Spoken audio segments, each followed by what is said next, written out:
Lipun channel bu mityeng tabiriba khwai tarabu channel asigi maikeidagi taramna okseri iramdamgi oiba phungawari loinana tonghan furup kanglupki wari masa kayama channel asina miyamda lepa leitana khudol tamjari loinana channel asibu hena mapung phana bagidamakta adom-adom gi thaujal nizari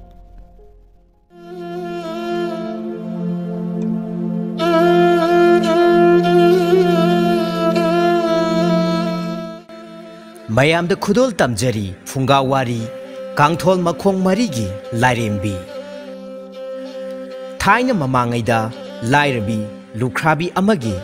chandra kangnan kauba thabak suningdaba yamna tanba machanupa ama lerami mahak asi asuki matik talli mahaki makhuna sak phawba chaba tanduna mamabu ilhalli matomda pokpani khanduna mama lukhrabi na di mabu yamna luna tawi mabu pokpa mapana pikna hundoklam labana mama lukhrabi na mabu yamna wana chauna ba yok thaglai yamna wana yok thaglakba machanupa chandra kangnandu pakhang pharakle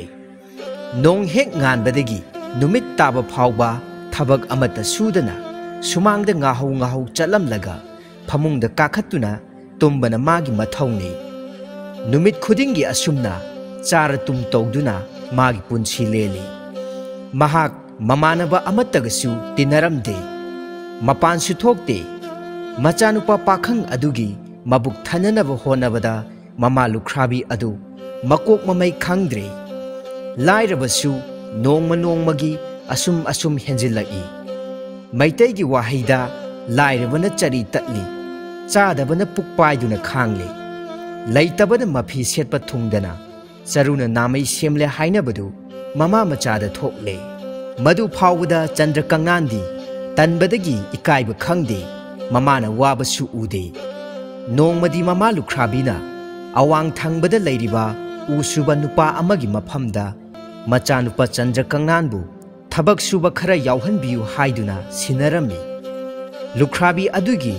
leita lairabadu ubada nungsiraduna usuba nupa aduna machanupa chandra kangnanbu usuba hainaba tambiragi haine khalami tawigumba sung chandra kangnandu tanbana makhutna karigumba thabak amatadi taw haiba yakhidre numit khudingi usuba adugi manakta phamduna mana challiba kangthol adu munne yengduna talai hainanaba makhunna suge haibadudi khak khande matam khara lairaga nongmadi mama lukhrabi na machagi maong mataw yengadabagi hakchang ngamde haisinaduna phamungda hiptuna laire numit adu mamana kaithel kadrabada makhoi chara heli ayuk adudi uhai wahai achoi apa khara chasinduna chara helaga ising thakchinba matamda mabuk thalli numidangdi chaningai leitraduna chara henba matamda chak lamladuna chandra kangnan ahing dong soiba tumba yaramde nonga lamdai ngai haktang aram khorangba kauduna uron tumthaki mahangna hek tumthabaga mamangda magi oja usuba nupa adu laktuna mahakna hairiba mahai masing pomba chandra kangnan nahaksu haijaro haina masada nanthabirami ojagi maphamdagi mamal yamlaba thaujal adu hek phangbaga mahak mikap khangthok thoraklami nongala phawba hawgattaba mahaktu numit tumadi nong hek nganbaga hawgattuna kachinda ngariba singjang adu paikhatlaga chingda uyanba chatlami ayuk anganbada mahak singjang lengthonaraga chena asum lakpana thayai lok yore chandra kangnan loknung tamna changchili kana leibage haiduna leptuna laurai chandra kangnangi mamang maktada hauriba tairen kauba laioiraba u pambi aduna ai lei haibagi matagumna mathanta gege launa khonglai o leire aina yangidaba udi masida leire masi hekte yalage asi hairaduna sangsillaga makhutta pairiba singjang aduna u adubu thaba matamda I thorakpadu ubada aina yaliba ꯎꯁꯤꯗꯤ ꯐꯖꯅꯗꯤ ꯇꯨꯞꯄꯛꯑꯦꯁꯦ ꯏꯁꯨ ꯊꯣꯔꯛꯂꯤꯅꯦ ꯑꯣ ꯎ ꯌꯥꯟꯕꯁꯤ ꯁꯨꯃꯥꯏꯅ E ꯊꯣꯛꯅꯕ ꯑꯣꯏꯔꯦ ꯑꯩꯗꯤ ꯅꯍꯥꯟꯈꯩ ꯈꯪꯕꯨ ꯈꯪꯂꯨꯗꯦ ngasi khaktani khanglise asi khalladuna mabukningda karisu chingnadana achaubu ujau adu yantharami madudagi di mahakna matup tare thokna kakthattuna phajana masa mareng hidoklaga paire mafam aduda hauramba urina u matup tare adubu phajana kanna punsilami aduga uri maton adu pairaga sa san chingbagumna iwa wadana mayum tamna Singduna purai mahakna singda u yanba chatkhringaida mamana magi chananaba chak thongduna thambire machana halakpa ngaiduna leire numit taramdaida Chandrakangnana achaubu u matup tarit adu singduna puraklaga sumangda thammi madudagi mama macha chaktu chathokminaraga Chandrakangnan tumkhi nongalaga mamana labuktagi yelang kengoi hekluraga Kaithel da yonba chatkhringaida Chandrakangnana ngarang chingdagi yalakhiba u matup taret aduna yamna phajaraba kangthol ama challe phajare aina challiba kangthol se adudi chanba su loirabanina mangolda pukhatlage as ithanta thangat pasu ngamloine adudi kangthol nang mangolda kakhalo he ai nang bune thangat pa ngamlaroi Chandrakangnana hairibaduda kangthol adu thawai panba amagumna mathanta mangolda kakhallaklami madu ubada Chandrakangnan mathwai yamna nungaijarami mamana kaithel-dagi kumlakpa matamda yamna phajaraba kangthol ama mangolda leirambadu ubada ngakladuna ibungo kangthol asidi kanagino ima aina chanba kangthol ne phajadra asi haina Chandrakangnana khumlakpa paukhum adu tabada mama adudi yamna nungaijarami ayuki chak ising saba thakpa loiraga Chandrakangnana mamada asumna hairaklami ima kangthol ase puraga kaithelda yonthokluru asuk chawba kangthol asidi ima di karamna puduna chatkani ima madugi damaktadi karimata wabiruganu sajai ama pairaga matungdana hoiraga chatlu masu makhong palibanina maraina adum chachani masagi wadu tabada mamadu ngakpana kham thengkhre oh phare ado mamaldi kayada yolamlo hairibano mamalgidi imana ne mamal naide hekta khumbiyo madudagi di Chandrakangnana kangthol aduda kangthol nahak sumangda kumtharo Chandrakangnangi wadu tabada kangthol adusu mathanta sumangda kumtharami kangthol adugi matau adu ubada mama lukhrabi adudi yamna ngakle mama lukhrabina kangthol adubu sa san hoibagumna sajai ama pairaga kangthol adu kaithel tamna hoiduna puraklami mathwai panba amagumna kangthol aduna mathanta chachabu ubada lambi da chatlamba mi pumnamakna yamna ngakna lep tuna yengnarami lukhrabi aduna kangthol adubu asum hoiduna kaithel tamna purakpagi lambi aduda laibak adugi ningthauna manai masel kayaga loinana sa tanba chatlubagi halakpada thengnarami kari matongna aina uriba asidi ina aisha ngaikho sagol se amukta lepkho sagol gari adu khamladuna ningthau adu kumtharaklami matam aduda lukhrabi aduna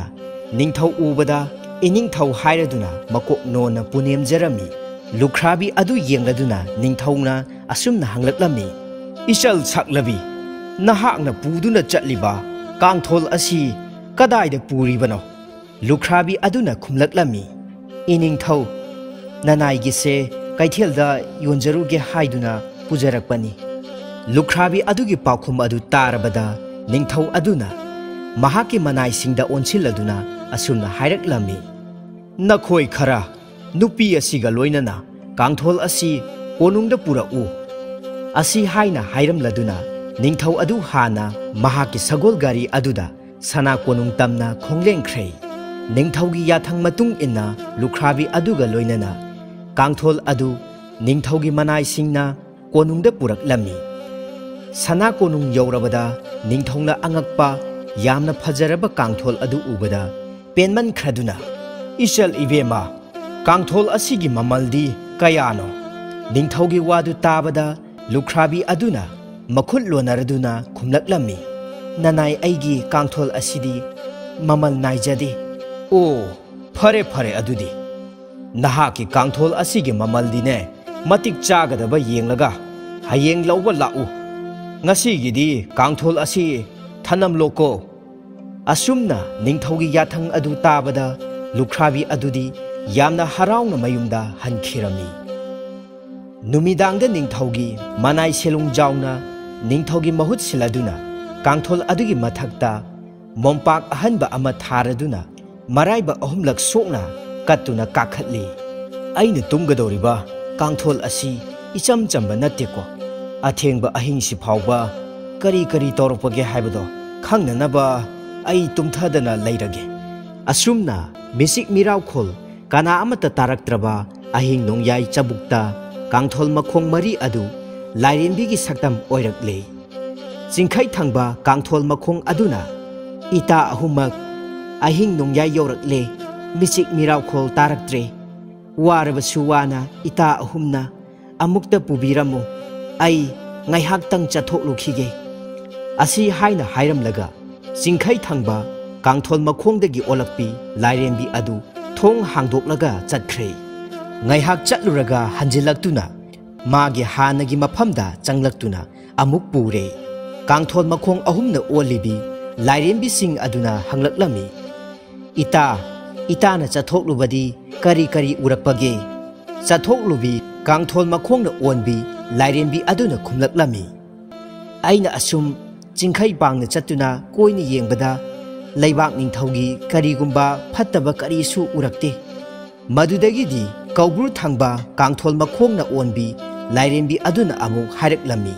लाइरेंबी अहुम अदुदा सिनरमलगा महाक्सु चथोखिरमी महाक्सु ngaiहak चथोकलुरगा हंजिलक्तुना मागे हानगी मफमदा चंगलक्तुना अमुक लैरे मखोय अहुमना हंगलकलमी इता कौब्रु पांगना चथोकलुबदी करी थेंगनरकपगे इता सिंग करी सुथोइदोकपा थेंगनरकते लैबाक असि यामना नुंगाइरी याइफरी चाबा थकपा करी सुवाते ngaiहak लैरगा Moirang lychee पांगबा कांथोल मखोंगदगी ओनबी लाइरेंबी अदुसु मखोय अहुमदा सिनरमलगा मपान थोखरे महाक्सु ngaiहak लैरगा हंजिलक्तुना मागी हानगी मफमदा लैररे लाइरेंबी अहुमना हंगलई इता मोइरांग लाइची पांगना चथोकलुबदी करी करी थेंगनबिरके इता सिंग करीसु थोइदोकपा उरक्ते लैबाक असि अवा अना लैतना मरा तपना पाली इकोन कोनबदा मैरम पांगबा कांथोल मखोंगदगी ओनबी लाइरेंबी अदुना मखोय अहुमदा सिनरमलगा मैरम पांगना चतख्रे महाक्ति अतै कांथोल मखोंग अहुमदगी ओनबी लाइरेंबी सिंगुमना यामना थुना हंजिलकलमदे नोंगालमदागी मतम अद्वाइदा यामना मथ्वाई वाना हंजिलक्तुना मागी मफमदा लैररे इताना थवाई वाना असुकुइना हंजिलक्तबबु कदा योंगना चथोकलुरबगे असि हाइना लाइरेंबी अहुम अदुना हंगलकपा मतमदा मैरम पांगना चटलुबी लाइरेंबी अदुना खुमलकलमी इता सिंग आइदी ओंथोकपा थौदोक अमा थेंगनरक्तुना खरा कुइथोखरे